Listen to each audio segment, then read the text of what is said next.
Oke guys, jadi kemarin kita udah bahas ya soal UMPTKIN part pertama dan ternyata banyak banget yang minta Kak lanjutin dong ke part kedua, 3, 4 dan seterusnya.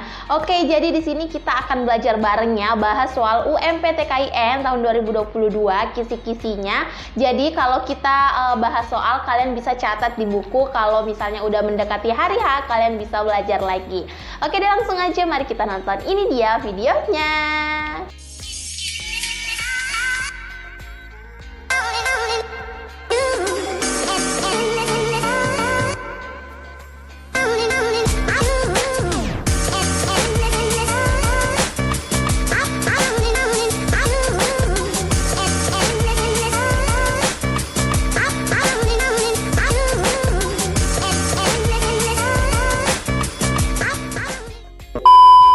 Oke, sebelum kalian nonton video ini, aku mau ingetin dulu, kalian bisa mencatat di buku kecil kalian tentang soal-soal yang aku bahas di video-video aku. Dan kalau misalnya kalian mau video seperti ini lagi, silahkan langsung komen aja di kolom komentar. Dan juga kalau kalian membutuhkan informasi yang lebih lengkap, silahkan kalian follow Instagram info.umptkin dan juga Instagram pribadi aku Leni Agustin 10. Kalau misalnya kalian ada pertanyaan, langsung DM aja, oke?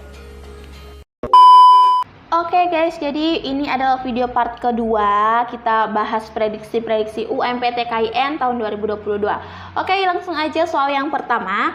Rata-rata nomor sepatu siswa kelas 10 MA Madani adalah 37. Dan rata-rata nomor sepatu 30 siswa di kelas 11 MA Madani adalah 39. Nah, jika nomor sepatu kedua kelas digabungkan dan rata-ratanya itu 38, maka berapa banyak sih siswa kelas 10 MA Madani? Nah, oke. Seperti biasa, kalau kita mau menjawab soal matematika terlebih dahulu, itu kita harus mengetahui dulu apa yang diketahui dan apa yang mau ditanyakan sehingga kita bisa menyelesaikan soal matematika dengan baik dan benar. Oke, langsung aja kita tulis dulu diketahui. Nah, diketahui yang pertama adalah rata-rata nomor sepatu siswa kelas 10. Oke, rata-rata nomor sepatu kita singkat aja ya, rata-rata nomor sepatu kelas 10. Oke, kelas 10 adalah 37. Oke, 37. Kemudian rata-rata nomor sepatu 30 siswa di kelas 11.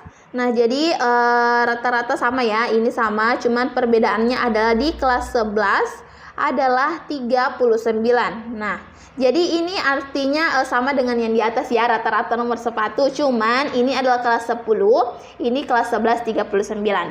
Oke, selanjutnya jika nomor sepatu kedua kelas digabungkan rata-ratanya 38. Nah, jadi rata-rata gabungan maksudnya tuh kelas 10 dan kelas 11 ya. Jika digabung itu rata-ratanya menjadi 38. Oke.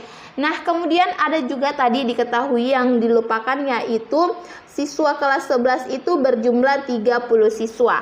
Nah, jadi jumlah siswa kelas 11 itu adalah 30 orang. Nah, kalau ini tadi kan ukuran, nah ini 30 orang.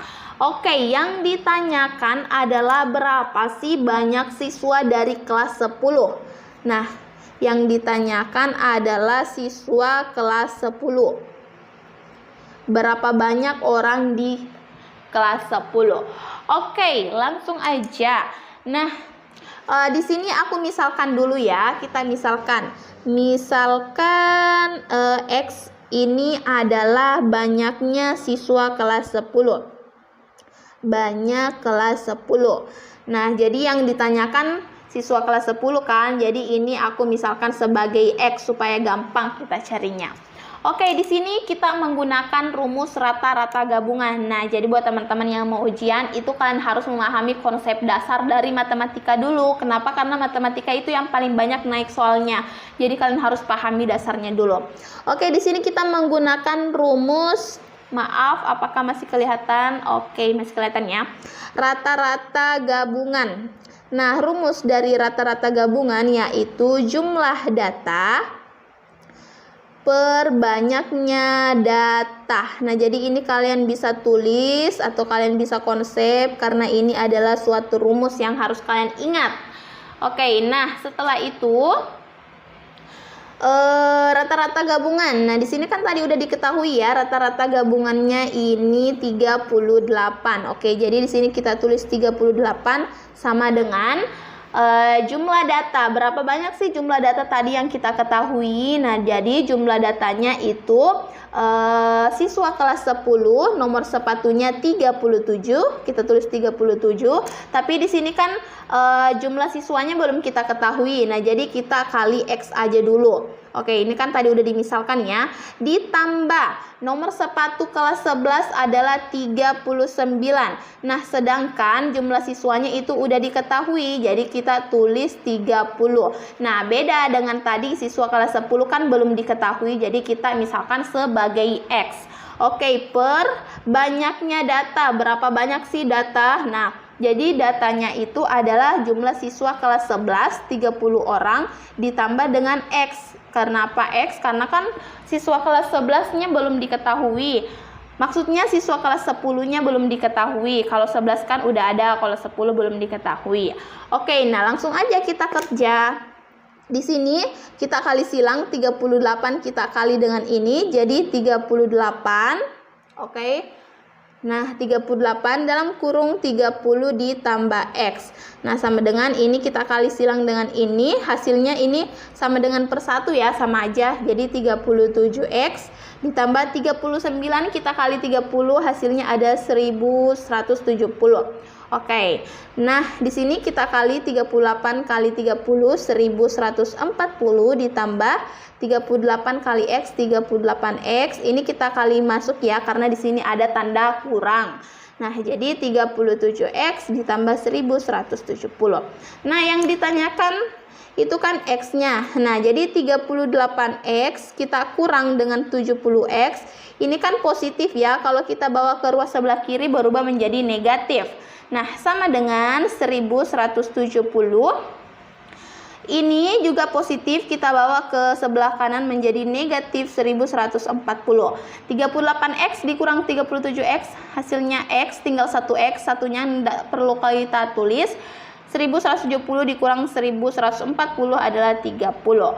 Nah, jadi hasil dari X yaitu 30. Jadi banyaknya siswa kelas 10 itu 30 orang. Kita lihat di option apakah ada? Ada dong. Nah, jadi jawabannya adalah B. Kalau misalnya ada yang kalian tidak pahami, kalian bisa langsung komen aja di bawah. Jangan malu-malu ya, karena belajar itu kalian harus bertanya.